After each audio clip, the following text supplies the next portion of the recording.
Hello बच्चों, कैसे हैं आप सब? Welcome to my channel biology prepared by Megha Sharma.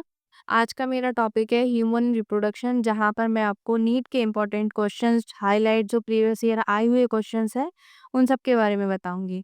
ठीक है, चलो अब स्टार्ट करते हैं। लेकिन इसमें हमारा पर्टिकुलर एक टॉपिक रहेगा जिसे हम बोलेंगे मेल रिप्रोडक्टिव सिस्टम। तो यहाँ पर देखिए कि स्टार्ट चैप्टर के स्टार्टिंग में आपको कुछ इंपॉर्टेंट टर्म दी हुई है, जैसे कि gametogenesis, spermatogenesis, oogenesis, insemination, fertilisation.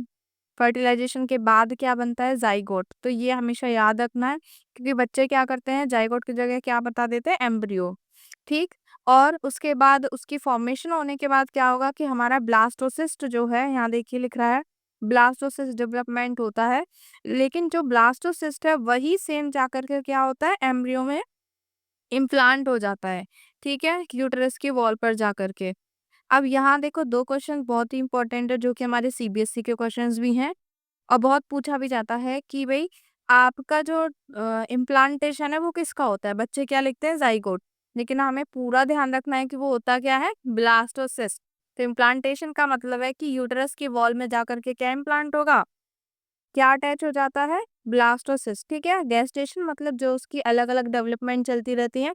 मैंने एक वीडियो भी डाली हुई है जिसमें पूरा गेस्टेशन पीरियड लिखा हुआ है 9 मंथ्स का। Then the delivery of baby, date is called parturition. इसके बाद एक लैक्टेशन भी होता है। ठीक। इसके बाद देखिए यहाँ आपको ये इंपॉर्टेंट क्वेश्चन मिलता है जो कि आपके सीबीएसई का है और पूछ लिया जाता है। नीट का मैं नहीं कह सकती, लेकिन सीबीएसई का तो है, जिसमें स्पर्म की फॉर्मेशन मेल्स में, इवन ओल्ड मैन में भी कंटिन्यूस रहती है। लेकिन जो ओवम होता है वो अराउंड एज ऑफ 50 जो है वो स्टॉप हो जाता है। ठीक है, जिससे मेंस्ट्रुअल साइकिल स्टॉप होते हैं उसकी वजह से। तो ये क्वेश्चन बोर्ड में बहुत बार पूछ लिया जाता है।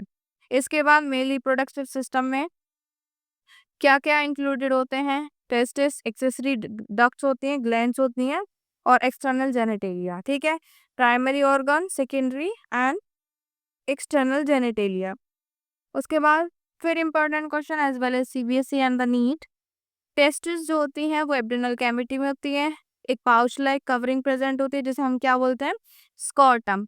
स्कॉटम का काम क्या होता है, ये आप बहुत छोटे से पढ़ते आ रहे होंगे कि स्कॉटम का काम क्या होता है कि वो लो टेम्परेचर को मेंटेन करता है। वो क्यों? For the process of spermatogenesis, मतलब स्पर्म की फॉर्मेशन के लिए ही जो लो टेम्परेचर है वो नेसेसरी होता है। डायग्राम बिल्कुल अच्छे से पढ़ लेना, आना चाहिए। लेबलिंग भी आती है, सीबीएसई में भी आती है, एनसीईआरटी में कभी कभी पूछ लेते हैं, पूरा प्रॉपर नहीं कह सकते। ठीक। उसके बाद हम सेमनीफेरस ट्यूब्यूल की जब बात करें तो सेमनीफेरस ट्यूब्यूल में क्या होते हैं? दो तरह की सेल्स प्रेजेंट रहती हैं। एक आपकी मेल जर्म सेल्स रहती हैं जिन्हें आप स्पर्मेटोगोनिया बोलते हैं। ठीक है। इसके बाद सर्टोरी सेल्स रहती हैं। ये आपके नीट 2010 का क्वेश्चन है कि दो तरीके की सेल्स के बारे में पूछा जाएगा। फिर अगला क्वेश्चन बनता है कि सर्टोरी सेल्स का काम क्या होता है। जो आपका नीट 2010 में पूछा गया क्वेश्चन है, उनका पर्टिकुलर काम होता है कि न्यूट्रिशन प्रोवाइड करना। ये भी सीबीएसई में पूछा जाता है। फिर कि जो सेमनीफेरस ट्यूब्यूल के बाहर की तरफ कुछ रीजन प्रेजेंट है, तो वहाँ इंटरस्टिशियल स्पेसेस प्रेजेंट होते हैं।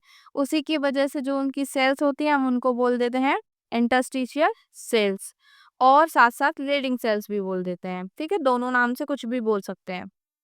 जो लीडिंग सेल्स होती हैं उनका काम होता है कि वो टेस्टिकुलर हार्मोन्स जो होती हैं उनको सीक्रेट कराती हैं, सिंथेसाइज भी कराती हैं, जैसे कि एंड्रोजन। और दूसरा इम्यूनोलॉजिकली कॉम्पिटेंट सेल्स भी होती हैं, बहुत सारी और सेल्स भी प्रेजेंट होती हैं। अब ये देखिए इंपॉर्टेंट क्वेश्चन है, कब कब आया है? सीबीएसई में आया हुआ क्वेश्चन भी है। नीट के 1993 बहुत पहले का क्वेश्चन है, एआईपीएमटी होता था तब, 2012 एंड 2020। ठीक। उससे आगे अगर मैं मेल सेक्स एक्सेसरी डक्ट्स की बात करूं, रेटेटेस्टस, वासा एफ्रेंसिया, एपिडिडिमस, वास डिफरेंसेस देखिए। रेटेटेस्टिस, वासा फ्रेंशिया, एपिडिडेमस, और ये जो ट्यूब आपको दिख रही है दैट इज दी वेस डिफरेंसेस। ठीक है। अब देखिए वासा फ्रेंशिया क्या होती है, ये कहाँ से निकलती है? टेस्टिस के अंदर से निकलती है, मतलब रेटेटेस्टिस के बाद। और जो ओपन कहाँ होती है? एपिडिडेमस में, और पोस्टीरियर सरफेस में प्रेजेंट रहती है दोनों टेस्टिस के। ये आपकी नीट 2011, 16 और 2019 का क्वेश्चन है। कि भई ये कनेक्टेड कहाँ से होती है, इस तरीके से क्वेश्चन आ जाता है। उसके बाद क्या है कि भई ये कहाँ तक जाती है, वास एफरेंसेस तक जाती है, फिर यूरिनरी ब्लैडर तक चली जाती है, फिर सेमाइनल वेसिकल तक जाती है, फिर urethra as a ejaculatory duct काम करता है। उसके बाद देखिए urethra originate from the urinary bladder and extend through the penis to its external opening called urethral meatus. Urethral meatus को बहुत बार पूछ लिया जाता है और ये तो देखो रिसेंटली 2014 का क्वेश्चन है कि भाई यूरेथ्रल मेटस किससे कनेक्टेड होता है, कहाँ से ओरिजिनेट होता है। इसके बाद नेक्स्ट पेज पर आइए, यहाँ आपको देखो इम्पोर्टेंट पार्ट क्या है। देखो ये तो आपको सेमनीफेरस ट्यूब्यूल का सेक्शनल भी दिया हुआ है जिसमें स्पर्मेटोजोआ भी है। स्पर्मेटोजोआ क्या होता है, उसके बाद कन्वर्ट होता है, वो स्पर्म्स में बनता है। ठीक, ये जो सॉरी ये स्पर्म है जिसकी फॉर्मेशन हुई है स्पर्मेटोगोनिया। यहाँ देखिए जो कन्वर्ट होती हैं स्पर्मेटोजोआ में इंटरस्टिशियल सेल्स प्रेजेंट है जो कि हॉर्मोन्स को सीक्रेट करती हैं। ठीक है, यहीं साथ साथ सर्टोली सेल्स प्रेजेंट है जो कि उसको नरिशमेंट में हेल्प कराती हैं। इसके बाद देखिए पेनिस जो होता है मेल एक्सटर्नल जेनिटेलिया होता है। इरेक्शन जो होता है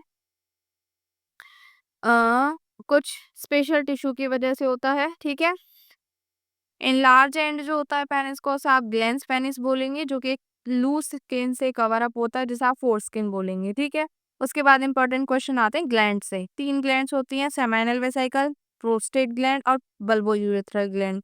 तीनों क्या करती हैं, अपने सीक्रेशन को ऐड करती हैं।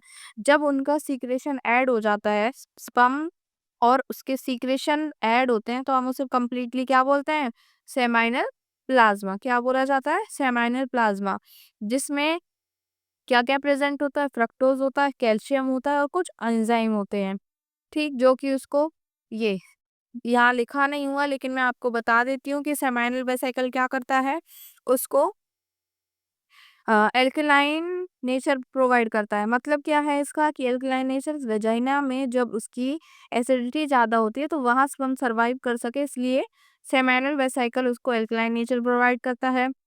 ये इसको प्रोस्टेट ग्लैंड नरिशमेंट भी प्रोवाइड करता है, बल्बो यूरेथ्रल लुब्रिकेशन में हेल्प करता है। ठीक है, तीनों का सीक्रेशन जो होता है यहाँ देखो लिखा हुआ है बल्बो यूरेथ्रल ग्लैंड किस में हेल्प करती है, लुब्रिकेशन में। ये आपका 2020 का क्वेश्चन है, सीबीएसई 2022 का क्वेश्चन है। उसके बाद देखो यहाँ याद रखना कि सेमाइनल वेसिकल जो है ये क्वेश्चन 2019 में आया हुआ है, तीनों ग्लैंड्स के बारे में 2009 में। अभी रिसेंटली मैं एक क्वेश्चन बैंक चेक कर रही थी तो उसमें सीबीएसई का क्वेश्चन भी है। पाथवे जो होता है स्पर्म का पाथवे आप इम्पोर्टेंट है, बिल्कुल याद करना, नीट के लिए भी है और सीबीएसई के लिए भी है।